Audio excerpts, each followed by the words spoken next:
Hope, sejam muito bem-vindos no Papo com Dias. Hoje vamos conversar com a Michele Rosa, que é ativista do movimento e conscientização de vitiligo, educadora, e está aqui hoje com a gente no Papo com Dias. Michele, seja muito bem-vinda no Papo com Dias. Seja um prazer, tá bom? Muito obrigada. Estou muito feliz de estar aqui. Tá muito feliz. Michele, conta um pouquinho, se apresenta um pouquinho pra gente. Quem é a Michele? De onde a Michele veio? Como é a Michele? Fala um pouquinho sobre você, Michele. Então, quem é a Michele? A Michele é a educadora, a pessoa com vitiligo, que vem lá da Baixada Fluminense, vem de Belford Roxo. Sim. Eu sou professora do Fundamental 1, manhã e tarde, também faço coordenação da educação de jovens e adultos no município de Belford Roxo. Sim. Michele, tô vendo que a gente tem as mesmas nuvenzinhas aqui, né? Aqui eu já não tenho mais. Já não tem mais, né? Estamos as mesmas nuvenzinhas e a gente sentiu isso aqui. Eu tenho a minha história, eu queria entender um pouquinho da sua história, como foi que você descobriu o vitiligo, como foi essa sua transição para o vitiligo, e me explica um pouquinho como foi essa sua transição, quantos anos você tinha, como foi essa tua transição? Então, primeiramente, eu nunca tinha ouvido falar de vitiligo. Que eu tinha ouvido falar de um negócio de uma mancha branca que o Michael Jackson tinha e era só. Né? Durante o pré-natal da minha filha, o obstetra me perguntou assim, com muita normalidade, você sabe que você tem vitiligo, né? E eu, médico louco, né? Que loucura. Como assim? Eu não estou vendo nada, eu não estou sentindo nada, ninguém na minha família tem esse negócio. Que médico louco? Claro que não tenho. Né? E aí a negação nesse momento não foi nem por não aceitar a ideia de ter vitiligo, é porque me pareceu absurda, muito distante daquilo que era possível. E aí eu convivi anos, 7 anos aí, sem ter a menor noção de que, de fato, eu era uma pessoa com vitiligo. Quando a minha filha fez 7 anos, em volta dos meus dedos começou a sair umas manchinhas brancas. Sempre nas extremidades, né? Sempre a minha sempre nas extremidades. Nem sempre nas mãos. Às vezes, por exemplo, em mim apareceu primeiramente nas partes íntimas. Sim. Né? Tem gente que aparece no joelho, no cotovelo. Sim. E aí, quando eu fui no dermatologista, eu tanto não levei a sério o que o obstetra falou, que eu não me lembrei do vitiligo. Pensei, é pano branco, é pano micose, branco, todo mundo fala que é pano branco. É alergia, qualquer negócio. Quando eu coloquei a mão na mesa e perguntei à doutora o que era, ela olhou e falou, olha, isso aí é vitiligo. Também com uma normalidade muito grande, né? E aí deu aquele choquezinho inicial, mas eu sou uma pessoa muito prática. E eu tenho isso? E como é que faz? Como é que lida com esse negócio agora? E eu lembro de ter falado para ela assim, eu não quero ficar manchada, toda manchada, igual a moça que está lá fora, não. Esse é o nosso maior medo, né? E aí ela respondeu, né, deu uma resposta que hoje eu considero muito cruel, que é, se você cuidar, não vai ficar. Nesse momento, ela pegou toda a carga de responsabilidade do desenvolvimento das minhas mãos, se colocou nas minhas costas, e eu peguei. Porque se ela é especialista, eu acredito, ela está falando a verdade. É duro, né? É duro, é difícil. E aí eu fui com aquela incumbência. Não, se eu cuidar, não vai ficar, eu vou controlar. E comecei a fazer o tratamento, tratei durante muitos anos o vitiligo, de todas as maneiras, todas as formas que as pessoas vêm dar receitas loucas, né? Tudo. Mirabolantes. Usa isso, porque fulano usou aquilo. Serralha, né? Serralha. Rapaz, tem outros medicamentos, pomada, comprimido, fototerapia. Né? E aí as pessoas falam, vai pra Cuba. Vai pra Cuba. Eu fiz o tratamento de Cuba, inclusive. Cuba é o melhor local. Olha, é a irmã da tia da minha prima, que é a vizinha da minha avó. Usou um negócio que voltou tudo. Voltou tudo normal. E tu, cara, por que não tá acontecendo comigo? E aí, depois de muito tempo, que eu fui entender por que não acontecia comigo, né? Por que não tá acontecendo comigo? Mas chegou um momento, realmente, que ficou insustentável o tratamento. Porque você se torna escravo daquele procedimento, né? Você tem que cumprir rituais, você acaba se limitando de algumas coisas, porque, infelizmente, tem dermatologistas que não têm conhecimento de vitiligo e acaba tolhindo a gente de práticas que não eram para nós ficarmos tolhidos, era para ter uma vida mais normal. E isso cansa. Você vai entrando num ciclo de criar expectativa de eu vou resolver e vai fechar, olha, tá fechando. E aí aparece uma outra manchinha, de um dia para a noite. Aparece outra. E aí vem a frustração. Inevitavelmente vem a frustração. E aí teve um momento crucial que me fez desistir do tratamento. Mas antes de falar da desistência, você perguntou por que desenvolveu o vitiligo. Primeiramente, porque eu sou uma pessoa com vitiligo, e em algum momento da vida ele ia desencadear. Segundo, eu tive um trauma, né, um momento de trauma profundo. Eu perdi um filho quando eu tinha 16 anos, eu tive uma gravidez precoce. Sim. O meu filho nasceu, ele viveu 9 meses, e quando ele fez 9 meses, ele faleceu de síndrome de Raya, que é uma doença raríssima, que até então ninguém tinha conhecimento, e hoje ainda se sabe muito pouco a respeito. E eu, muito nova, não consegui lidar com esse sentimento. Década de 90, não se ouvia falar tanto de terapia, não era tão acessível.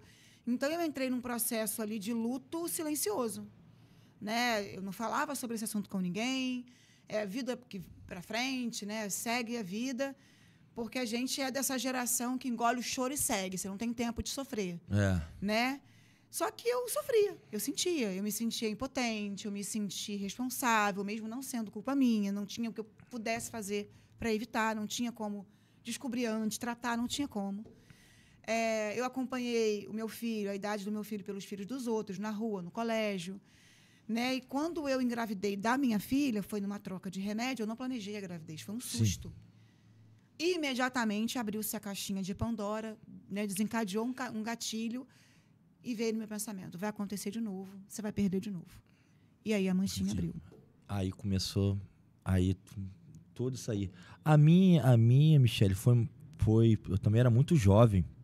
Eu lembro que começou na ponta dos dedos. É pano branco. Sei.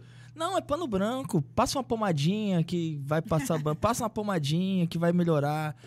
Não, é pano branco. Aí foram começando... Hoje, as minhas das mãos, elas não saem mais. Mas tem manchas, tem algumas nuvenzinhas, que eu gosto de chamar assim, que elas vêm e vão, dependendo de como você tá. Aí veio nas mãos, falei, caramba, e agora? Meu Deus, veio aquele negócio na cabeça. Meu Deus, agora, o que vai ser de mim? Como é que eu vou... Vai ficar isso aqui? E você jovem, você... começando a vida, tanto um adolescente como uma adolescente, ela fica com aquilo na cabeça, né? Isso, caramba, e agora? Como é que a sociedade vai me receber? Deixa a gente inseguro, né? Como é que a sociedade vai me receber em relação a isso? Aí começou esses tratamentos. Não, vamos para Cuba, que vai passar uma pomada, e as pomadas, o tratamento é caro. O tratamento é caro. Eu lembro que uma pomadinha pequenininha Protopic, né? Eu não ia falar os nomes aqui, não ia fazer propaganda. Não, mas eu vou fazer porque... essa eu... Viticromin... não, Protopic eu usei... de... aí eu usei assim no dedo, eu falei, caraca, nada sai. Aí tu tinha que passar com algodão. Não, minha mãe passava com algodão. Aí veio outro tratamento. Não, agora tem um tratamento que você vai fazer que vai melhorar. Que tinha que passar aqui nessa aqui, eu passei aqui, passava no olho. Aí nada.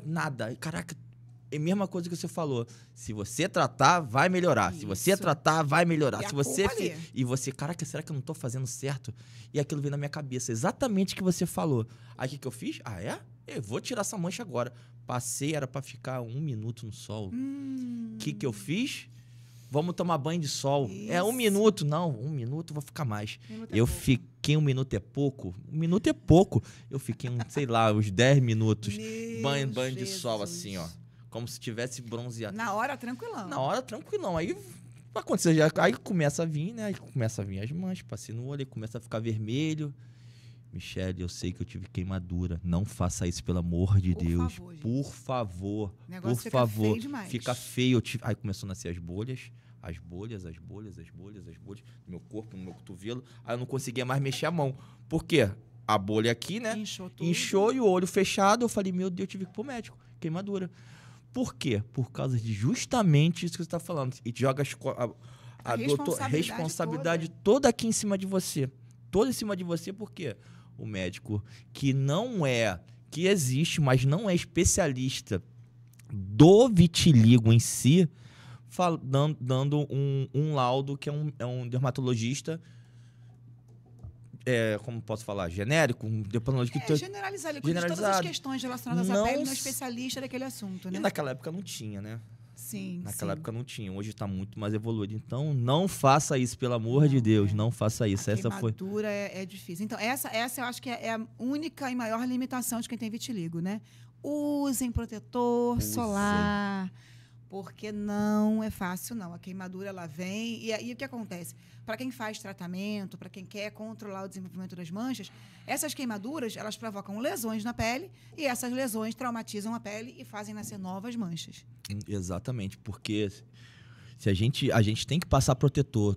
Todo dia passar protetor. Mesmo com o tempo nublado, passe protetor. Você que tem vitiligo, passe protetor. Ah, não, hoje o tempo tá passa protetor, porque vai te ajudar muito.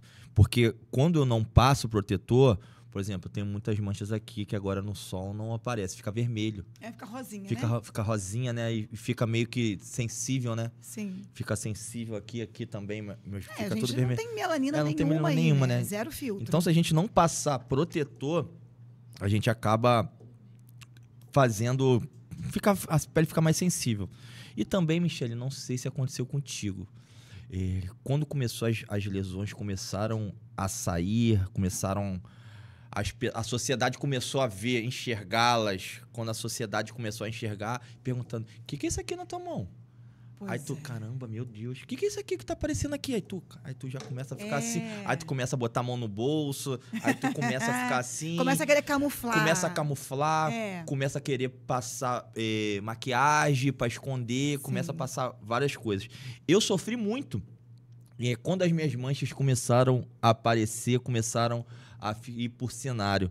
Michele, eu quero saber como foi pra você quando a sociedade enxergou que você tinha vitiligo. Qual foi a sua dor? Como é que você se comportou em relação à sociedade quando ela viu que você tinha as nuvenzinhas? É interessante você perguntar isso, porque isso para mim foi um divisor de águas, assim. Depois que eu recebi o diagnóstico e comecei a fazer o tratamento, eu não falava de vitiligo. Eu achava que eu tinha aceitado o vitiligo, mas não tinha, não. Porque eu não falava sobre a questão, né, do vitiligo para ninguém, eu não falava que eu tinha, eu não mostrava as manchinhas. O que eu costumava fazer?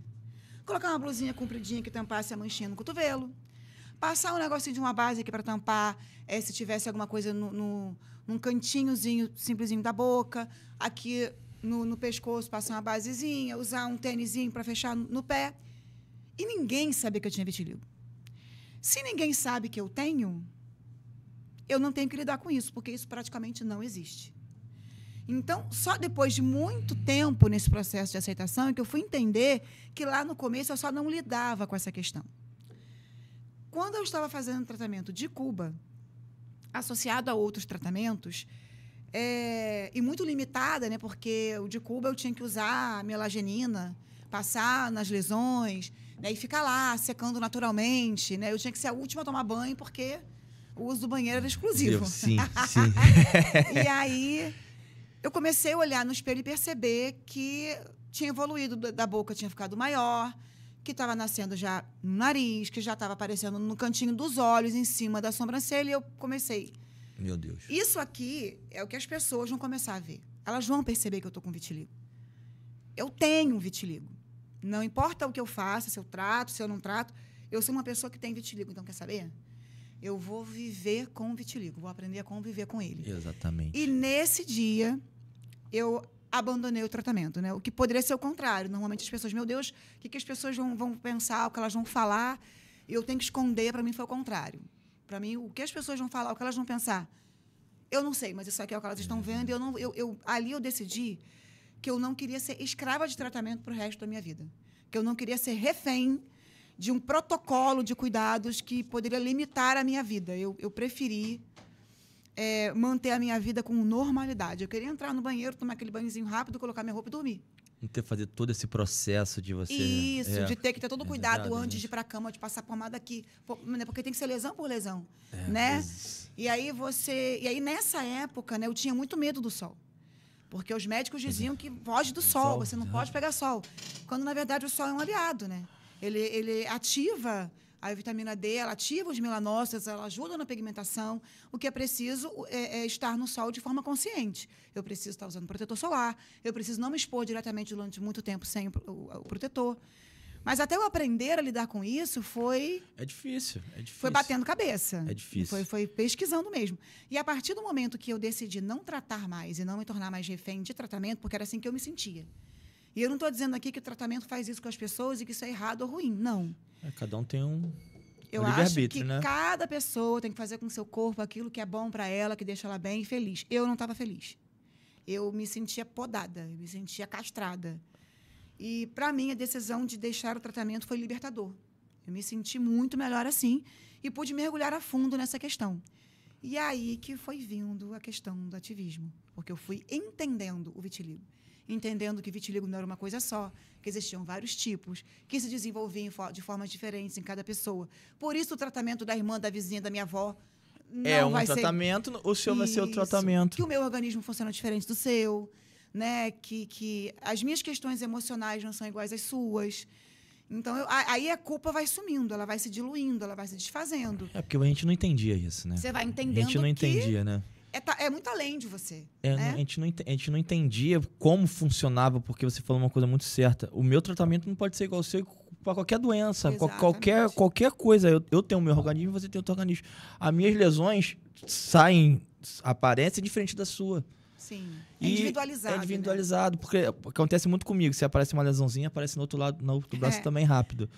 Quando eu falei, rapaz, tá aparecendo isso aqui, eu já sei que vai aparecer uma aqui. É o tipo de vitiligo vulgar, que é bilateral, ele aparece dos dois lados iguais. Aparece, rapaz, tá vindo aqui, eu já sei que vai abrir uma aqui. Então, às vezes a tua não é assim. Às vezes da outra amiga, assim, não é assim, da outra amiga assim. Qual é o tratamento? Cada um tem o seu tratamento. A gente consegue perceber que tem pessoas com vitiligo há menos tempo que eu, que já está com quase 100% do corpo despigmentado. Sim. Acelerou e foi. Tem gente que abriu uma manchinha, essa manchinha ficou lá e nunca mais desenvolveu. Sim. Né? E tem o meu, que eu nunca fico com a maior parte despigmentada ou com a maior parte pigmentada. Eu fico sempre ali, ó. 60%, 40%, 50%, 50%. Eu estou sempre pigmentando e despigmentando ao mesmo tempo. Não sei se acontece muito comigo, não sei se você percebe. No verão, parece que a gente está mais despigmentado. No verão? Eu sinto o contrário. Porque como eu estou muito mais exposta ao sol, eu pigmento mais rápido. Parece que as minhas lesões parece que abrem mais no sol. Loucura. Tá vendo como é que é? Interessante. Tá vendo? E abre mesmo, abre. Tanto que eu tenho fotos, às vezes eu tiro foto da mão, tiro foto e, rapaz, abriu mais. No verão, sempre abre mais. No inverno, agora, elas vão dar uma recuadinha. Vão dar recuadinha. E no verão, ficam tímidas e abrem mais, vamos supor assim. E cada um tem o seu organismo. Michele, uma pergunta. Sim.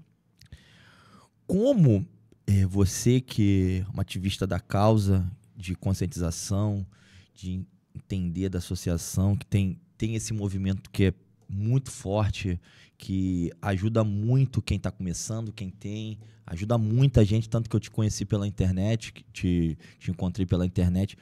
Como você vê o vitiligo perante a sociedade? Como você vê o que o vitiligo é para você? Então, quando eu comecei a aceitar a ideia de lidar com o vitiligo, eu estava com a mão igual a você, assim, a minha pele é mais pigmentada que a sua, né? Eu sou mais retinta que você, então as manchinhas ficavam mais aparentes. E eu percebia muito que as pessoas no ônibus, no metrô, em transportes públicos, davam aquela olhadinha, ficava com aquele nojinho, se afastava um pouquinho. E, assim, foi um processo que eu tive que trabalhar em mim e entender que as pessoas iam reagir assim porque elas não têm informação. Sim. Né? E aquilo que a gente não sabe, a gente culpadas. Teme. Não. Assim, hoje, eu acho que a internet ela ajuda muito, mas ninguém vai buscar uma informação fora da sua vivência. O que eu sei sobre vitiligo é porque ele afetou a mim. Antes disso, eu não sabia nada sobre. Então, assim, eu me senti na obrigação de começar a informar as pessoas, até porque aquilo iria me beneficiar. Se as pessoas souberem o que eu tenho, elas vão conseguir lidar com isso tanto quanto eu estou tentando lidar. E aí eu comecei a fazer alguns movimentos, né? Criei uma campanha de várias camisetas com dizeres informativos, explicando o que era o vitiligo, que condição era essa, como ela funcionava, do que se tratava, a definição corretamente, algumas palavras-chave de conscientização e normalização. Naquela época, eu achava que a campanha era para conscientizar as pessoas.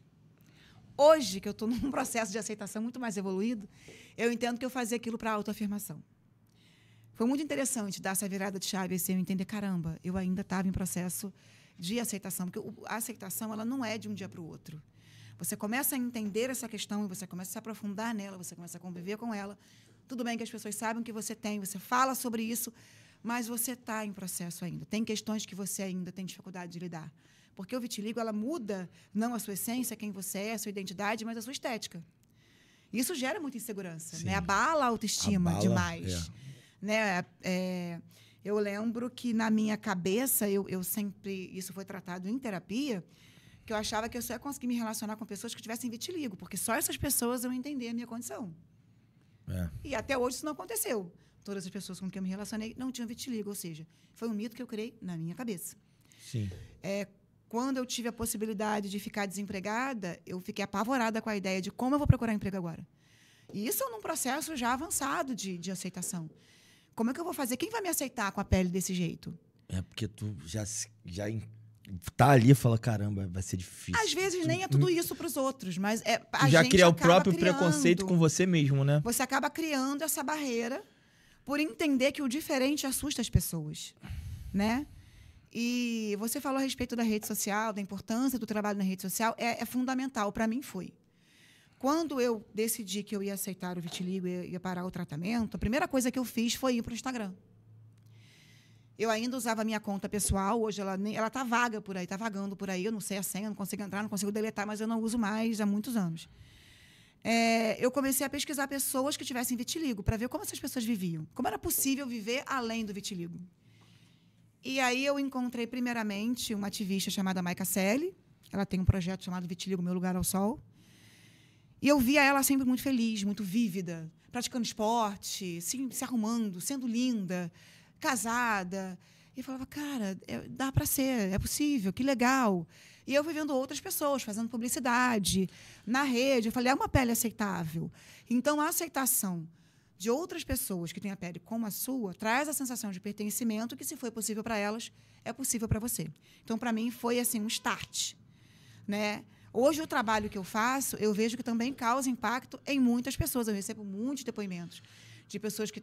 eu recebi um dia uma mulher, uma seguidora, que pintou as unhas de vermelho e estava muito orgulhosa, porque ela disse que, vendo os meus stories na manicure, eu vou até esconder as mãozinhas, eu tive que retirar as minhas unhas. Tá linda. Ai, meu Deus. Vocês precisam respirar um pouquinho, né? Mas eu faço alongamento e... ela vendo eu fazendo as unhas, ela percebeu que eu usava cores nas unhas. E ela tinha medo de usar cores para chamar atenção para as mãos. Chamar atenção para as mãos, né? E ela viu que, se eu fazia, ela também podia fazer. E fez. E se sentiu linda. E foi libertador, né? É uma coisa... né? É um passo tão simples para qualquer pessoa, mas é tão significativo para quem está nesse processo, sabe? Coisas que eu não fazia antes no meu Instagram, no meu perfil pessoal, era postar foto de biquíni. Eu não fazia isso. Mas isso é muito interessante. E você agora, nessa sua causa, é muito interessante você não postar a foto do biquíni, mas postar a foto como você é, para as pessoas entenderem que elas também podem colocar um biquíni, pode colocar um maiô, não é... Você entendeu? Essa é a ideia. Essa é a ideia, não é botar para aparecer, mostrar meu corpo. Não, é para aparecer e mostrar meu corpo, mas com o intuito. Com o intuito de você falar que quem tem vitiligo pode botar um biquíni e não ter medo. Isso aí. É muito importante isso. É isso aí. É interessante, gente. O vitiligo, ele foi libertador para mim em várias questões. Eu tinha muitos problemas com o meu corpo. Eu não gostava das minhas mãos, dos meus pés, eu não gostava do meu quadril, eu não gostava do meu corpo. Chega um pouquinho o microfone para cá. Eu não gostava do meu corpo. Eu achava defeito em tudo que é lugar, porque a gente aprende desde pequeno que a gente está errado. Né? A gente está com o cabelo errado, a gente está com o corpo no tamanho errado, enfim. E quando o vitiligo apareceu e começou a tomar o meu corpo, se tornou algo muito maior do que eu podia controlar, todas as outras coisas ficaram muito pequenas. Ficaram muito pequenas diante do vitiligo. E eu comecei a ter um novo conceito de beleza, a olhar para as pessoas de outra maneira, a me olhar de outra maneira. Né? Então, assim, tem gente que pergunta assim, você gostaria de não ter vitiligo? Eu não sei lá na frente se aparecer alguma cura milagrosa. Eu não vou dizer nem que sim, nem que não, que eu não vou fazer, mas hoje a minha convivência com o vitiligo é tão natural. Que é diferente. E assim, ele me ensinou tanta coisa, eu tive tantas experiências positivas a partir do vitiligo, que assim... Te levou para tantos locais também, né? Tantas vivências, tantas pessoas, que assim... Eu não vou romantizar o vitiligo, mas vou dizer para você que eu sou grata às vivências que eu tive em função do vitiligo. Sim. Ele não me trouxe nenhum dano. Sabe? Pelo contrário, né? Nenhum sofrimento. Né? Mas e o preconceito? O preconceito é problema de quem é preconceituoso. Tá na nossa cabeça. Sim. Acontece das pessoas olharem, olham, elas são curiosas, tudo que é diferente chama atenção. Mas não olhar, ela vai olhar, mas ela não pode olhar de uma forma de te tirar De intimidar. de te intimidar, né? Isso é muito difícil, né? Acontece, mas acontece de olhar, pô, diferente. É. Aí, caramba. Então, mas a curiosidade inicialmente também incomoda. É. Porque você não quer chamar a atenção por algo que você inicialmente não considera bonito. Né? E aí você começa a aprender a lidar com os olhares e entender, não, eu sou uma pessoa diferente, sim. Igual a qualquer pessoa. Então, as pessoas vão olhar, tudo bem. Só que tem momentos em que você precisa se impor, porque tem gente que olha mesmo para te intimidar. É. O olhar que diz, você não pertence a esse lugar. Você não tá nesse círculo aqui. Eu já entrei... 2 vezes aconteceu comigo em Copacabana. Eu estava num quiosque, a primeira vez foi à noite. Eu estava com um grupo de amigos. Sim. E tinha uma família do meu lado. E a família, a menininha começou a olhar para mim, porque é normal, as crianças prestam muita atenção, Sim, e é super sim. normal. Criança tem necessidade de tocar, de perguntar. E daí entra a Tati, né? Com a ideia das nuvenzinhas, que eu acho maravilhoso. Foi excelente para mim, enquanto educadora, ter um termo lúdico para falar do vitiligo. E eu acho até bonitinho elas olhando e entendendo que a criança ela não é preconceituosa. A criança, ela olha para você, ela olha para você e ela quer entender o que é. A partir do momento que você explica, tá, e vai embora. E ela acha até bonito depois. Mas eu vou te falar, a maldade não vem Não. dos pais, porque aconteceu isso comigo. Porque quando começou as minhas lesões começaram a aparecer, eu escutei: filho, não chega perto dele, que você acontece. pode pegar Sim. isso. Isso passa. Vitiligo não passa. Não é contagioso. Não é contagioso. Vamos deixar isso bem claro. Por favor. Por favor. Por favor. E aí essa menina começou a conversar com o irmão, contar pro irmão, né? Tipo, olha, aquela moça, olha que pele diferente, o que ela tem, alguma coisa. E elas querem... Deixa eu tocar. E assim, até ali, pra mim, tá tudo dentro do normal, do esperado. O problema foi quando o adolescente contou pra mãe, falou alguma coisa no ouvido da mãe, e aí a gente sente quando o negócio é com a gente, né? E dá aquela... E aí eu comecei a ficar incomodada, isso é comigo, o que tá acontecendo? Aí eu falei, a mulher, como mãe, ela vai dizer, olha pra cá, não fica olhando, isso não é legal. Não, ela começou a olhar também. Aí eu falei, não é possível. Ela virou pro marido, comentou alguma coisa com o marido, e os 4 estavam me olhando. Aí eu larguei os talheres assim, em cima da mesa, com força. Meu Deus. E falei pra me interrompi o que a minha amiga estava falando. Natália, Já tava te beijo pra incomodando você. muito, né? Ela veio de Nova York pra cá. E a gente estava ali matando a saudade. Ela tem vitiligo também. A gente se conheceu num grupo de vitiligo. E aí eu falei, Natália, sabe o que é chato? Mas tu falou pra eles Bem escutarem. alto, bem alto. É quando a gente está aqui conversando, se entretendo, um momento legal, bacana, e é interrompido com olhares preconceituosos, de indiscretos, mal educados. Olha, sinceramente, eu não vim aqui para isso. Mas foi imediato, todo mundo abaixou a cabeça, botou a mão no rosto, assim. Até que não tava olhando também, né? E, por quê? E cochichou um com o outro, e não demorou 5 minutos, eles foram embora. E aí, para quem de repente está ouvindo isso, vai pensar, nossa, mas que grosseria, que coisa desnecessária. Só estando no lugar de quem passa por isso para entender essa reação. A gente não pode permitir que as pessoas nos coloquem no lugar que não é nosso. Que olhe e observe, né? Que chame a atenção e acabou, tá tudo dentro do normal. Olha ali, caramba, diferente. Mas a pessoa me constranger com o olhar, eu vou constranger também, pode esperar. E aconteceu também em Copacabana, eu com a minha mãe e minha irmã, 2 rapazes entraram no quiosque, um sentou de costas para mim, o outro de frente. E eu tô vendo o rapaz me olhando e aparentemente parecia nordestino ou nortista pelo sotaque. Sim. Né? E eu recebo muitas mensagens de pessoas dessas 2 regiões onde elas passam por muito preconceito. Parece que a informação lá ainda é mais atrasada do que no Sudeste. Do que no Sul e no Sudeste. E ele olhava muito espantado. Era um olhar muito indignado. E eu via ele pegar o celular e ele ficava assim, ó. Eu me via enquadrada na foto. A impressão que eu tive foi que ele estava falando com a pessoa que estava indo. Ele queria mostrar para a pessoa o que tinha ali atrás e não conseguia. Mas será que pelo lado positivo ou pelo lado negativo? Eu não sei, não tem como né? saber, não tem como saber. Mas você se sente uma aberração, uma atração de circo, né? Eu estava num momento ali com a minha mãe, com a minha irmã, um momento de lazer, que foi interrompido por essa indiscrição. Aí eu botei a mão na boca e falei, mãe... Meu Deus. Aquele cara tá me enquadrando na foto, ele tá tirando foto minha. E ela tá, não, Michele, isso é coisa da sua cabeça. Porque quem não tá passando pela situação que você tá passando... Não tem noção, né? não tem Pro noção. gordo que passa por gordofobia, o branco vai achar que... O magro vai achar que é coisa da cabeça. O preto que tá passando... Refresco, isso, o preto que tá passando por racismo, o branco vai dizer que é coisa da cabeça dele. Então, assim, só quem está vivendo literalmente na pele vai entender. Sim. E aí você aprende a observar e identificar os olhares. É concreto, né? Tem um feeling ali. Você consegue perceber a diferença de um olhar curioso, um olhar até de admiração, de nojo, de indignação e aquele olhar preconceituoso. E aí eu falei, mãe, ele tá. Aí a minha mãe começou a reparar e falou, é mesmo. Ela viu ele tirando a foto. Eu levantei do meu lugar, fui até a mesa deles, o rapaz botou a foto assim, fechou, né, a tela do celular, nitidamente nervoso. Aí eu me aproximei, olá, tudo bem? Boa tarde. Você poderia tirar uma foto minha, por favor? Tipo assim, era pra me ver? Tô aqui. Já viu? Gostou do que viu? Ele levantou muito sem graça. Tirou a foto. Quando ele voltou, ele sentou de lado. Ele já não sentou de frente para mim. E acabou a história, não teve mais foto. Então, assim, eu não aceito ser tratada de outra... Não vai me constranger. Eu sei quem eu sou, eu sei que o vitiligo não me limita, eu sei que ele é uma condição que é uma diferença de pele, mas que não me torna diferente de ninguém. Né? No sentido de ter privacidade, ter lazer. É porque você faz essa sua conscientização.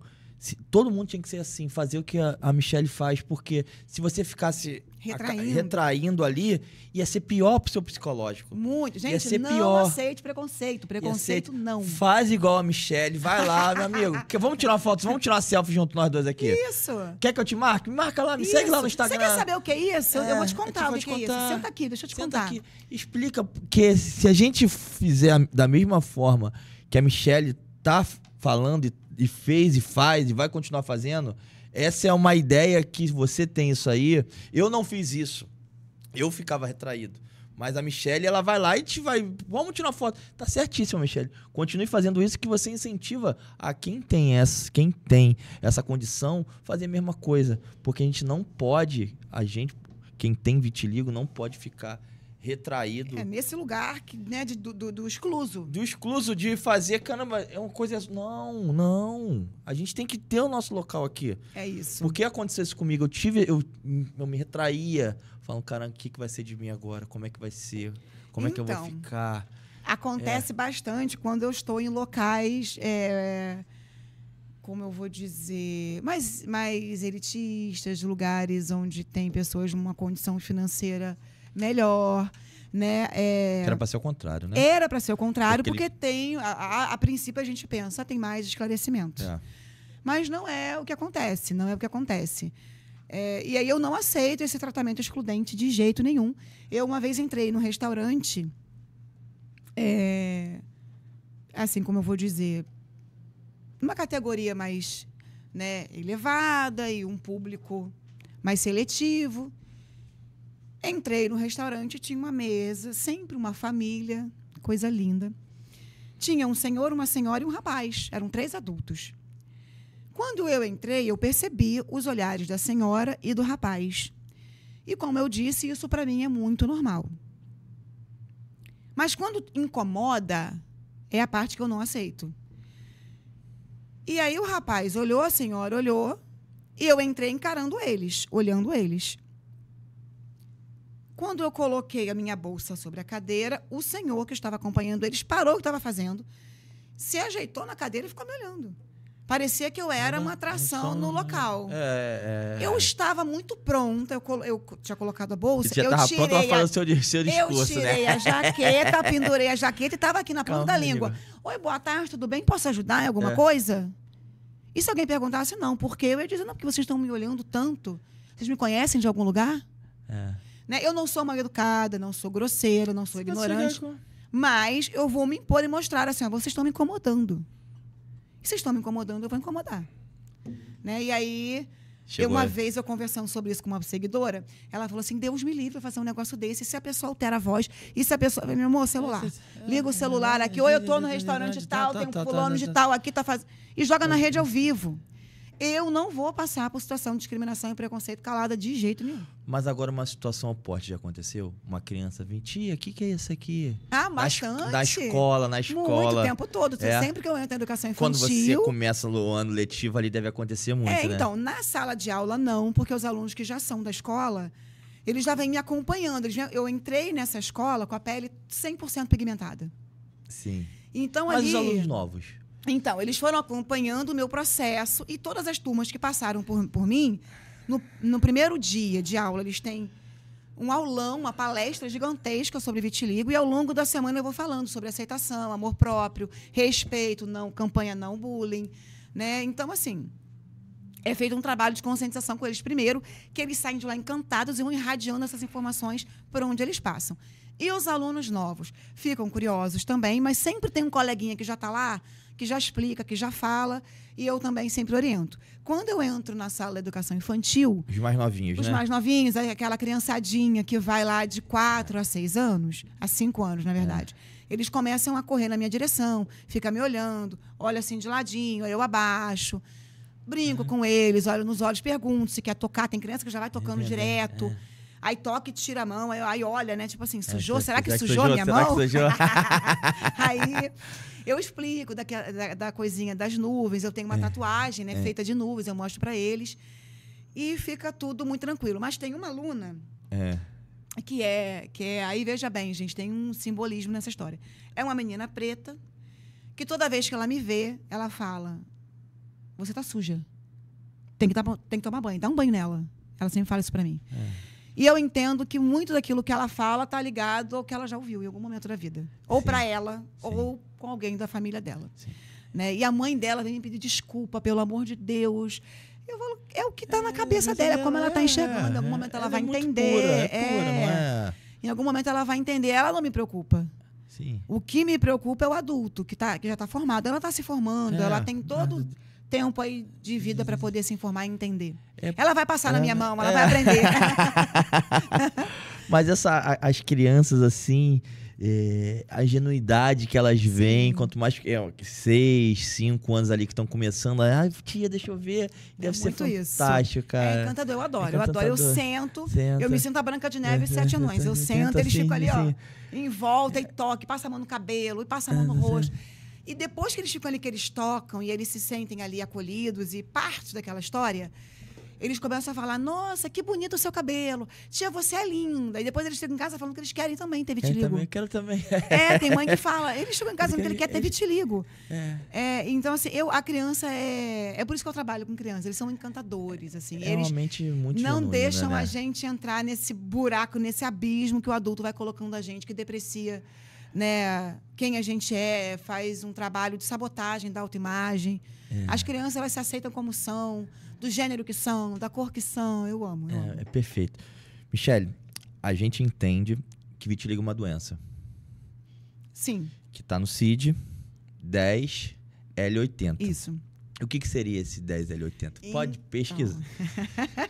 Vamos lá, deixa eu falar que isso é polêmico. É por isso que a gente vai entrar num tema mais polêmico agora, gente. Que a gente já entendeu o que é vitiligo, já entendeu as dores do vitiligo. A gente agora vai entender mais um pouquinho com a Michele que o vitiligo é uma doença.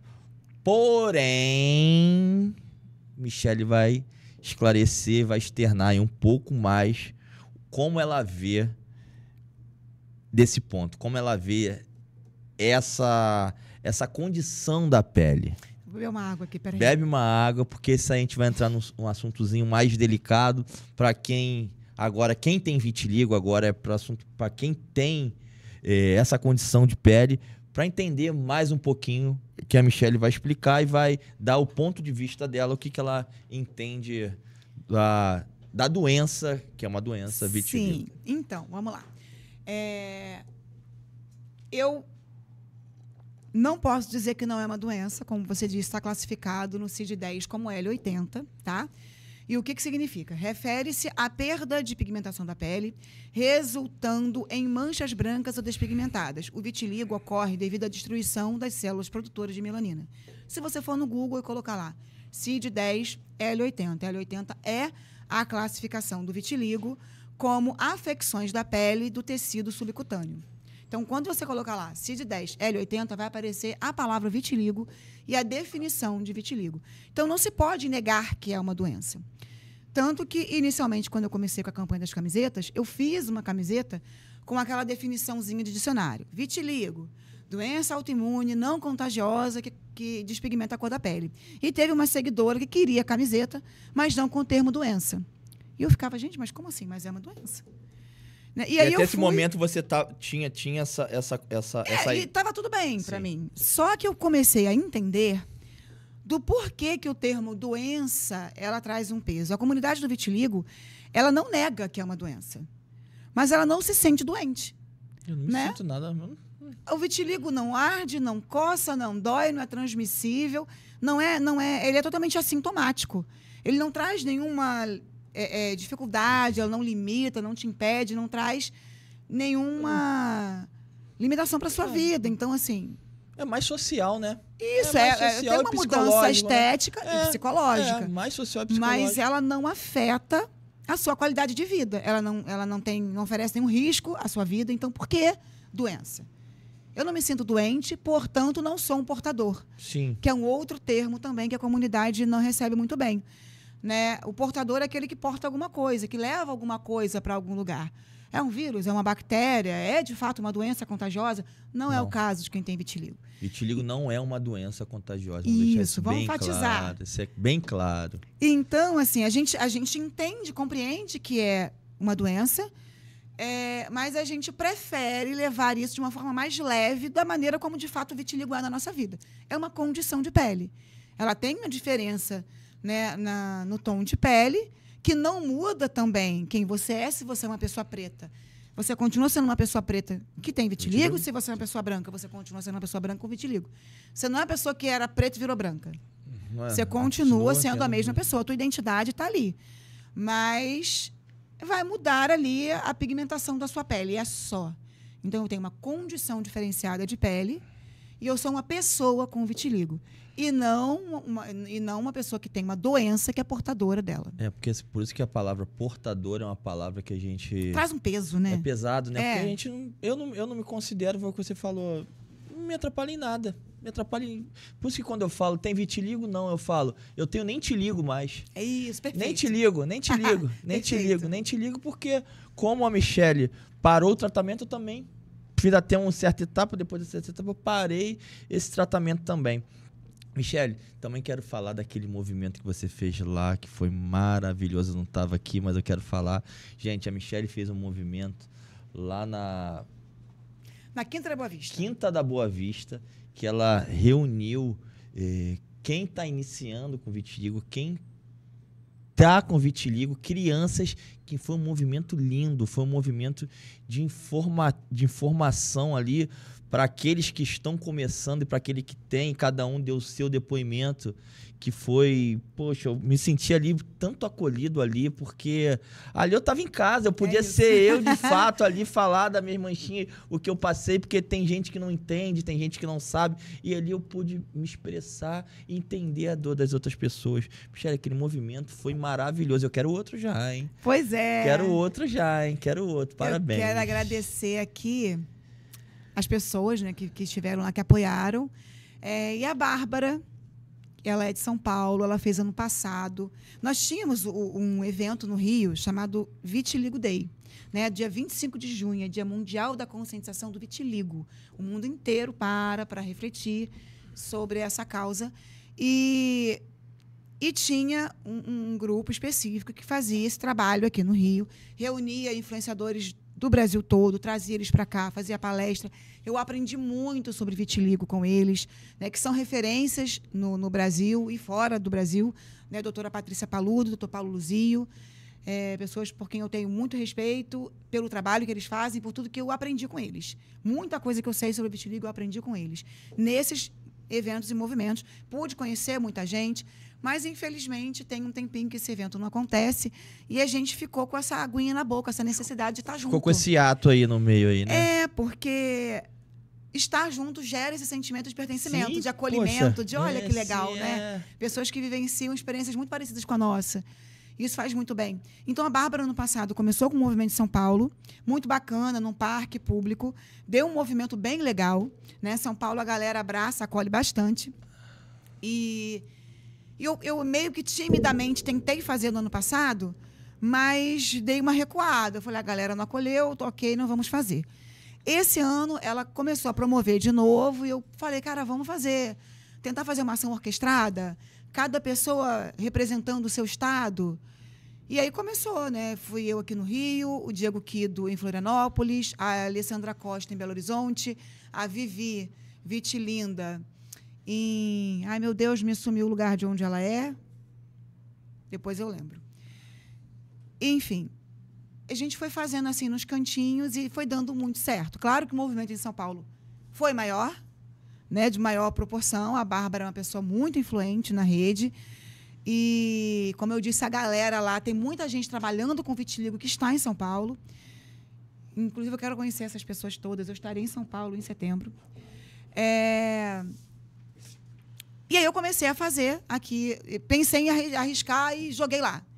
E pensei, bom, quem tiver a fim de vir, vai vir. Se vier 3 pessoas, vai ser ótimo com 3 pessoas. Se vier 10 pessoas, vai ser ótimo com 10 pessoas. E foi um movimento maravilhoso. Que a gente vai ampliar com certeza para o ano que vem. Eu conto com você nessa empreitada aí. Com certeza, com certeza. Michele, o que você entende sobre políticas públicas, sobre a nossa causa, o nosso movimento, que a política, o movimento pode melhorar, o governo pode melhorar para a gente que é portador de vitiligo? Não só... Oi, que a gente o quê? Que a gente que nós somos... temos condições de nós somos pessoas com vitiligo. Desculpa, perdoa. Imagina!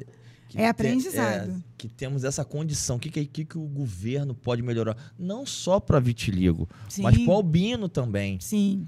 Que elas têm a mesma condição de pele que a gente e precisa de tanto apoio quanto a gente, que eu vejo também.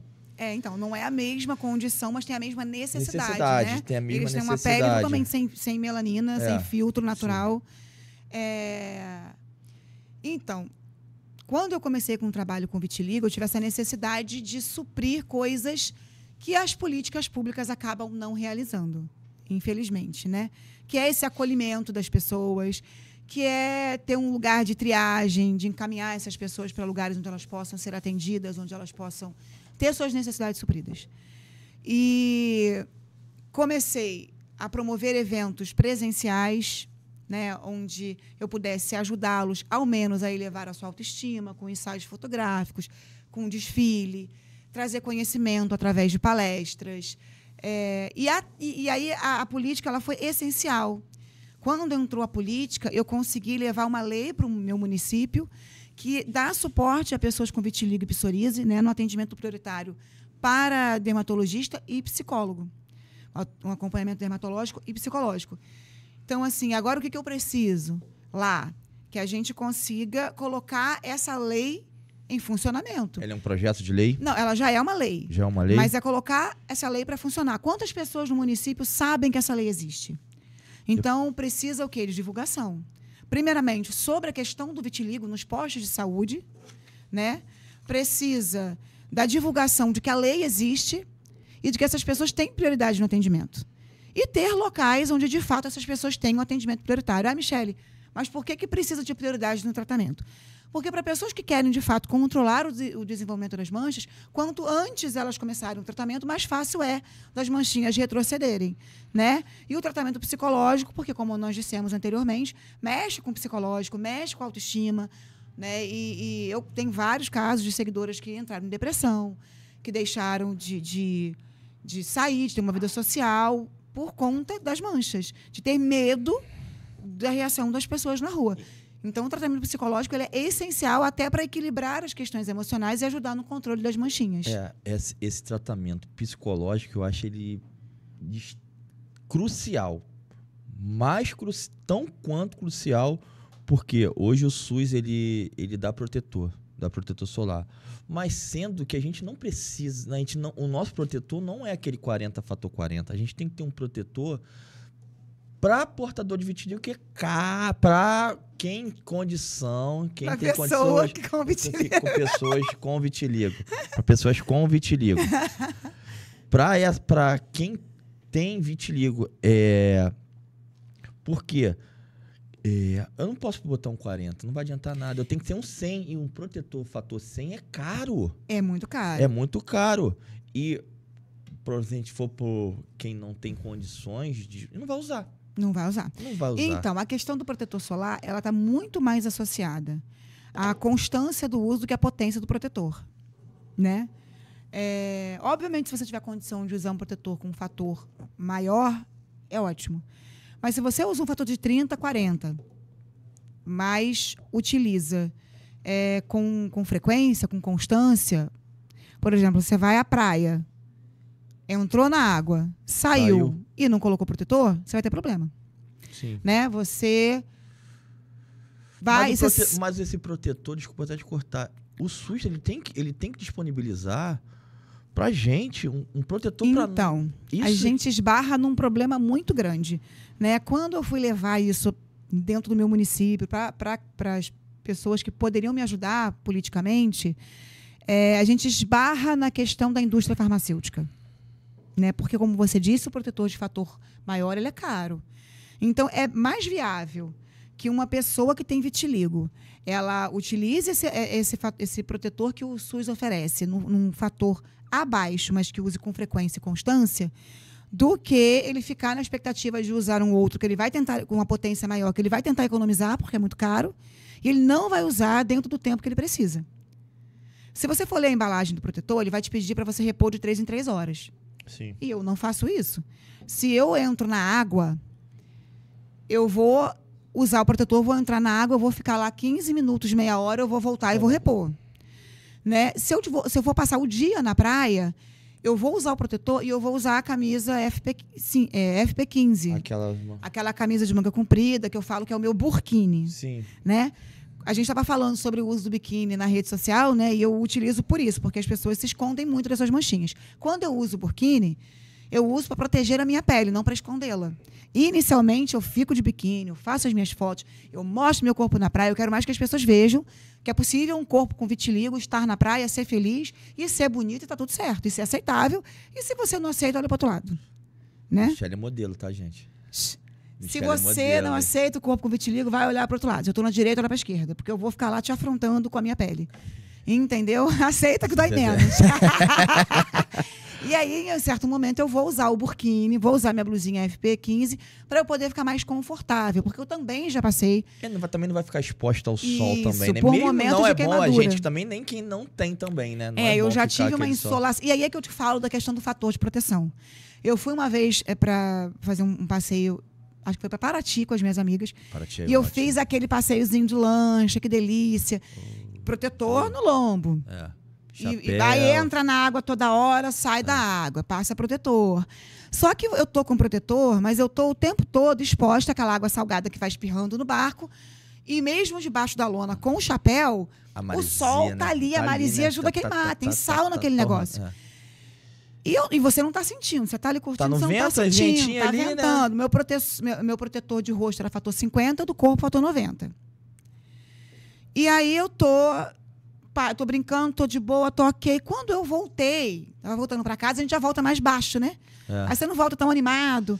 Aí eu voltei com a canga assim nas minhas costas, já não tava mais pulando na água, protetorzinho ok, mas eu já tava sentindo aquela ardênciazinha. Aquela que tu bota aquele aqui, incômodozinho, Ih, rapaz. E aí a gente no barco, eu tava assim, quando a gente chegar na pousada, que vai botar música, que vai beber, que vai comer, que vai fazer, que vai acontecer. Cheguei, tomei um banho, tava igual um baiacu. Inchada, vermelha, queimando, quente, o lábio podia nem tocar, né? Rapaz, aí eu tive que tomar ali um remedinho, hidratar pra caramba e eu apaguei. Eu tive uma insolação pesada, eu apaguei. Então, assim, houve um fator de proteção alto, houve constância, mas o tempo de exposição, por mais que eu tenha tido proteção, foi além do que a minha pele pôde suportar. Então, a gente precisa também respeitar o limite da nossa pele. Eu tenho muitas partes pigmentadas na minha pele. Sim. Então, o filtro é 0. Então, assim... E tem parte que também é muito sensível, sai rápido, sai rápido. Então, eu não sei se é sensível, mas se você vai para a água, vai sair. Por né? isso que a você ideia, vai suar, vai sair. Você vai passar a mão. Por isso que a ideia de a gente ter um protetor para pessoas com vitiligo é essencial. É diferente de um protetor quem não tem vitiligo. A preocupação ela é maior por conta das queimaduras. Né? Muita gente acha que a necessidade de se proteger do sol está em relação com câncer de pele. E é um mito. É um mito, tá, gente? As pessoas com vitiligo têm menos propensão de câncer de pele do que pessoas sem vitiligo. Porque as células que vão lá destruir os melanócitos são tão potentes que elas destroem também os melanomas. Então, a possibilidade de uma pessoa com vitiligo ter câncer de pele não é impossível, não. Mas é muito menor. Né? A nossa preocupação mais é com relação mesmo às queimaduras e ao envelhecimento precoce. Né? Porque se você tem uma pele sem filtro, a sua tendência de envelhecer é maior do que uma pele com filtro. Sim. Michele, estamos chegando ao final desse bate-papo aqui. Eu quero que você deixe umas considerações para os seus seguidores, que você é uma referência. Obrigada. Uma referência, tanto que eu te achei. Michele é uma referência hoje para a causa. É uma pessoa com esse carisma todo. Ela sabe chegar, ela sabe sair, ela sabe... Se você tá com essas manchinhas aparecendo, não sabe o que fazer, entra lá, a Michele vai falar o Instagram dela, entra lá e pode mandar um direct que ela vai responder. Vai responder, não é aquela que fica perdido, não. Então ela se preocupa, ela tem essa preocupação de fazer o bem, de ensinar, de conduzir. Nos primeiros passos você deve receber milhões de directs e ela responde todos, tá? Responde todos. Michele, foi um prazer de você ter esclarecido isso aqui. Eu também sou portador, sou pessoa com vitiligo, me perdoa. Nunca mais você vai esquecer isso. Sou pessoa tenho vitiligo e sou muito feliz, não me atrapalha em nada. E quero que você deixe suas considerações finais para as pessoas que têm vitiligo, para as pessoas que estão começando, o que elas têm que fazer, qual é o bizu que você vai pagar para essas pessoas. Ela está aqui no momento militar, que eu paguei, ela postou o cenário aqui, né? Michele, fica à vontade. Então, fala sua rede social, fala tudo. Primeiramente, eu quero agradecer a oportunidade. Estou muito feliz de estar aqui, fiquei muito feliz de conhecer o seu espaço, né? A gente se conheceu na rede social e se viu pela primeira vez lá no Vitiligo Rio. Foi muito bom te conhecer também pessoalmente. É bom poder contar com você nessa causa. É sempre... Quanto mais pessoas tiverem, né? Como está escrito ali, juntos nós somos realmente mais fortes. Nós podemos mais. Se você tiver qualquer necessidade de aprender alguma coisa sobre vitiligo, entender... Eu não sei tudo, mas o que eu sei eu compartilho com você. As minhas vivências, minhas experiências. Tem muita coisa boa lá. Muita dica boa no @vitiligo.e.vida. Me procura lá no Instagram. Se você conhece alguém que está perdido, não sabe o que fazer... Né? A gente está lá aconselhando, orientando naquilo que é possível. E pode mandar direct, sim, que eu respondo. Eu costumo ouvir as pessoas dizerem assim, nossa, obrigada por responder. Aí eu fico, mas a pessoa mandou a mensagem achando que eu não ia responder. Mas é porque tem muita gente na rede que às vezes nem dá conta de responder tudo. E às vezes faz o blasé e não vou responder se não for famosinho, né? Não, eu estou ali para isso. A minha função ali é realmente captar pessoas, chegar em pessoas, aconselhar pessoas, ajudar pessoas. Se não for para isso, não faz sentido eu estar na rede. Tá bom? Então me procura lá que eu vou te receber, te acolher com muito carinho. Deixa o Instagram? @vitiligo.e.vida. Gente, então estamos encerrando esse episódio aqui do Papo com Dias com a Michele, que falou muito bem do vitiligo e trouxe informações preciosas para você que tem vitiligo. Então, fique com Deus e acompanhe a gente nas redes sociais e siga a gente, sdias.diego e o Papo com Dias lá no YouTube. Tamo junto, força e honra. Fechou?